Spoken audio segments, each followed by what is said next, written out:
Bonjour à tous et bienvenue sur la chaîne ChessMe. Aujourd'hui, je vous propose une méthode de mémorisation. On appelle ça les listes de mémorisation. J'ai trouvé ça sur internet, je trouve ça absolument génial. C'est une méthode qui, certes, est adaptable aux échecs, mais elle est utile à toutes les personnes qui souhaitent apprendre des informations. Donc ça peut être des étudiants, ça peut être des chercheurs, ça peut être n'importe qui en fait. Dès que vous voulez apprendre quelque chose par cœur et vous en souvenir. Et le principe des listes de mémorisation, c'est que lorsque vous apprenez quelque chose une première fois, vous l'oubliez très vite. Il faut le réviser régulièrement pour qu'il s'imprime bien dans votre cerveau. Et à partir de ce moment-là, vous pouvez le réviser de moins en moins souvent, puisque une fois qu'une chose est bien ancrée dans la mémoire, elle y reste pour longtemps.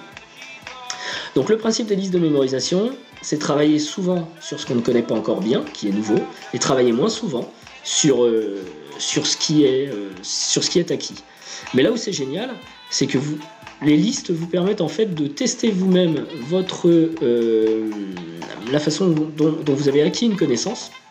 Et en fonction de cette acquisition, vous pouvez déterminer s'il va falloir la réviser plus souvent ou moins souvent.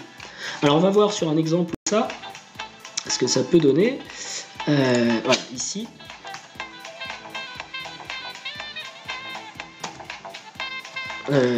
Voilà. Ici pour les échecs, je mets un exemple de tâche, plutôt vraiment générique, hein, pas quelque chose de très précis, avec du travail sur le répertoire, du travail sur les finales à connaître, et puis des points stratégiques à connaître aussi, comment jouer les structures du pion, les finales, bon, etc.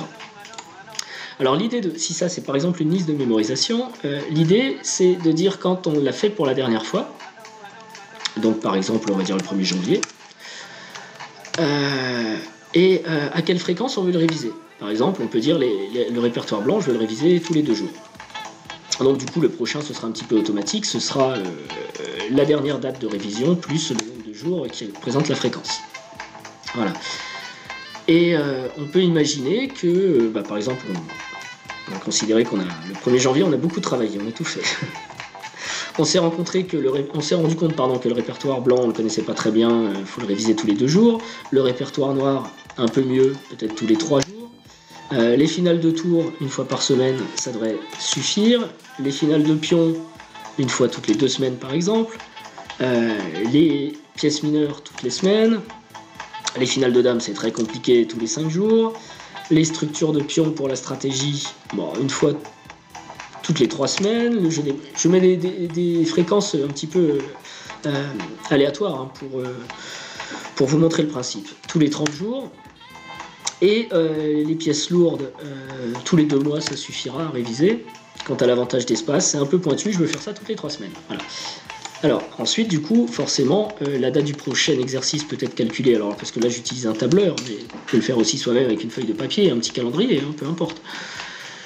Et donc, logiquement, je sais ce que je vais avoir à faire les prochains jours. Il y aura des choses qu'il va falloir que je révise. Par exemple, le 8 janvier, il faudra que je fasse des finales de tour et des finales de pièces mineures, par exemple. Alors, qu'est-ce qui se passe quand on déroule ce plan ? Encore une fois, l'exemple est donné pour les échecs, mais c'est pour n'importe quelle connaissance. Hein. Eh bien, lorsque vous arrivez à une date donnée, si vous considérez, par exemple, imaginons qu'on arrive au 4 janvier. Si on considère que le répertoire noir, on ne le connaît pas bien, on va baisser la fréquence. Et donc, je suis arrivé au 4 janvier.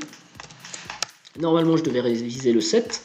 Et bien, comme je me suis rendu compte que je ne le connaissais pas bien, je passe à 2 jours et je le réviserai plus vite. Si au contraire, je me rends compte que je le maîtrise bien, je peux dire, tous les 2 ou 3 jours, c'est vraiment pas la peine. Je peux peut-être passer à 5 jours ou une semaine et voir ce qui se passe. Donc 11 janvier. Et quand on arrivera au 11 janvier, je me dirai, ok, une semaine c'est bien, parce que là j'hésite un petit peu. Ou alors, non, j'ai oublié beaucoup de choses, il faut que je redescende la fréquence. Ou au contraire, je maîtrise bien et donc j'augmente la fréquence. Et donc, on peut, comme ça, sur certains domaines, passer à une fois tous les 6 mois, même une fois par an, pourquoi pas. Et puis, ajuster un petit peu les connaissances en fonction les fréquences en fonction des connaissances acquises. Donc voilà, j'espère que vous avez compris le principe. C'est assez simple, et comme tout ce qui est simple, c'est redoutablement efficace. Vous révisez, si vous trouvez vos révisions efficaces, vous augmentez la fréquence de révision de l'information. Si vous trouvez au contraire que vous n'avez pas bien acquis l'information, vous réduisez la fréquence de sorte à réviser plus souvent. Et donc, vous ajustez en quelque sorte votre travail en fonction de votre propre vitesse d'acquisition et la complexité de l'information que vous apprenez. C'est très très simple et c'est redoutablement efficace, encore une fois, puisque au final, vous ajustez votre temps d'apprentissage sur votre propre capacité d'apprentissage, sur les informations qui vous intéressent, et vous vous retrouvez avec un planning très précis et calibré d'apprentississage et de révision. Voilà, j'espère que ça vous a intéressé. N'oubliez pas de mettre un pouce bleu si c'est le cas, ça fait toujours plaisir, ça encourage. Et en tout cas, moi je l'applique, je l'utilise, et sur certaines informations, notamment par exemple pour les finales qui me posaient problème, du coup je commence à les maîtriser de mieux en mieux, j'ajoute de nouveaux cas de figure pour agrandir en fait mon champ de connaissances, et je trouve ça très efficace. Sur les révisions de répertoire, enfin tout ce qui a trait au par cœur, c'est pas mal. Et puis aussi d'ailleurs sur la stratégie, mais pas sous cette forme, ça peut être aussi très, très efficace de revoir les leçons ou les exercices qu'on a vus précédemment. Parce que très souvent on lit un livre, on apprend des choses dans ce livre, mais on ne formalise pas ce qu'on a appris, et on ne le révise pas non plus, ce qui fait que quelques mois après, il en reste un souvenir, mais pas tous les détails et toutes les subtilités.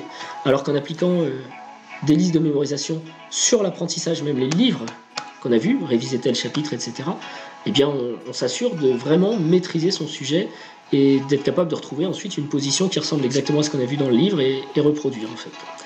Voilà, je vous souhaite une bonne journée et je vous dis à bientôt. Au revoir.